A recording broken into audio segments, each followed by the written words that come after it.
네, 작두신당의 정정은입니다.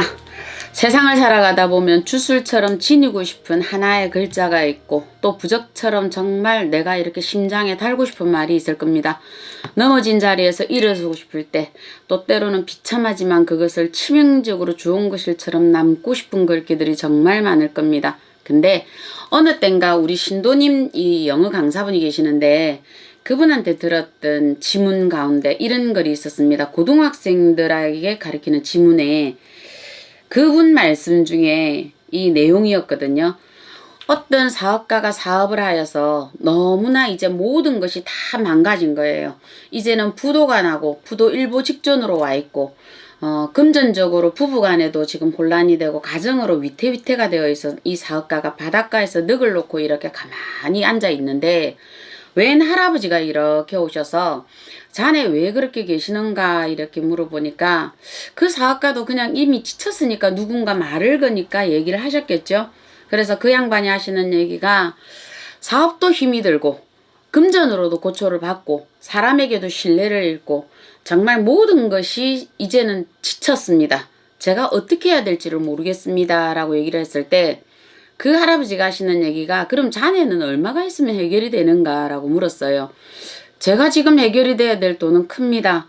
그래도 우선 고비가 넘어가려고 그러면 돈이 그래도 좀 있어야 될 것 같습니다 라고 하니까 그분이 $10,000인가 그 돈을 지갑에서 이렇게 꺼내 주시면서 이거면 우선 급한 게 해결이 되겠는가 라고 물어보셨어요. 그 사업가는 생면부지의 그 할아버지에게 그 수표를 받고 벙벙하셨던 거죠. 근데 그 할아버지는 그럼 어르신 조남이라도 이러니까 필요 없다. 그냥 자네 기운 내고 일어서게 이러고 그 양반이 그냥 터벅터벅 바닷길 자기 갈 길로 오셨던 것처럼 가시더래요. 그러고 나서 이 양반이 이 돈을 가지고 부도를 막을 수 있는 정말 자기가 급한 불을 우선 끌 수 있는 돈이 되는데 이분이 이걸 어떻게 했느냐? 부적처럼 지니셨던 거예요. 그러고는 자기가 정말 사람한테 자존심이 상하고 또 자기가 정말 힘들고 고통스러웠는데 나의 패스포드에는 $10,000가 있다. 나는 이 돈이면 저 자존심 상한 것도 될 수 있다. 그러니까 나는 이 돈을 나중에 정말 마지노선에 쓸 거야. 자기는 디디고 일어나고 디디고 일어나서 쓴 거예요. 그래서 이 사람이 어느 날 완벽하게 몇 년이 3년 세월인가? 이래 됐다 하는 것 같아요. 그래서 그 세월이 지나서 성공을 하여서 그 바닷가를 정말 이 사람은 양복을 입고 다시 한번 찾아갔어요. 혹여나 그 우연히 필연처럼 만나져서 그분을 또 만날세라. 그랬는데 정말 우연처럼 만납니다. 그분을 만나서 자기는 그 어르신께 어르신 덕분에 제가 죽지 않고 덕분에 저희 사업이 이렇게 잘 되었습니다. 정말 감사했습니다 라고 그분에게 정중한 인사를 했는데 그 어르신은 누구냐고 묻는 거예요. 누구냐고. 그러니까 그때 3년 전에 어르신이 저에게 돈을 이렇게 주셔서 제가 이렇게 했다 이러니까 이분은 까마득하게 기억을 모르는데 그 뒤에 누가 오느냐? 간호사가 의사가 졸졸이 오는 거예요. 그러면서 하는 말씀이 할아버지 자꾸 이렇게 탈출하지 마라 그랬죠. 할아버지가 자꾸 이렇게 병동을 탈출하니까 저희들이 자꾸 이렇게 오잖아요. 이러면서 옆구리를 차고는 할아버지를 해딱 모셔가는 거예요. 잠깐만요.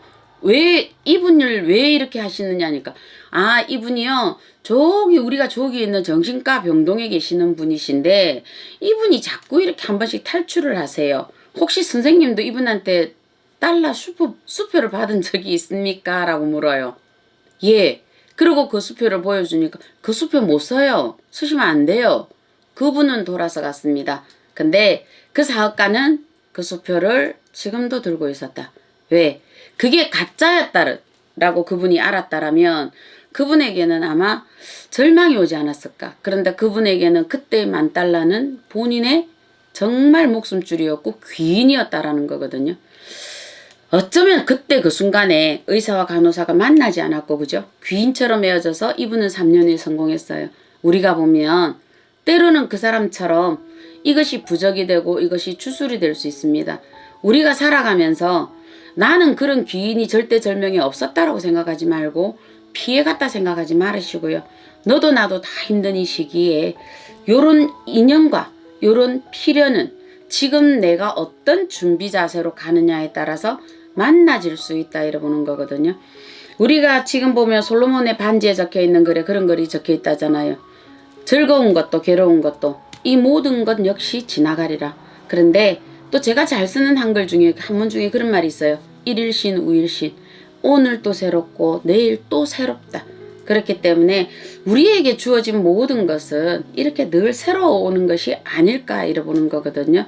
어쩌면 그 할아버지가 $10,000를 준 그 할아버지가 필연적으로 다시 한번 바닷가에 만나서 이렇게 해우를 못하고 그냥 헤어졌다라면 이 우리가 영어 지문에 나오는 이 글은 나오지 않았을 것 같은데 그 사람에게 줬던 많은 메시지는 다시 한번 생각하게 했었어요. 제가 이 얘기를 한 5년 전인가 이 얘기를 들었었거든요. 참 좋은 지문이다. 학생들에게 너무나 밝은 지문이다 했는데 지금 이 시대에 지금 요만큼 오다 보니까 우리 영상을 보는 저의 영상을 보는 여러분들에게 이 얘기를 꼭 전해주고 싶었습니다. 한 번쯤 책을 보다 수필을 보다 또 영상을 보다 좋은 글귀 하나가 본인들의 부적이 되고 본인들의 추술이 되어서 본인들의 양 어깨를 탁 잡고 일으키는 추술의 힘이 될 것 같습니다. 네, 작두신당의 정정은이었습니다.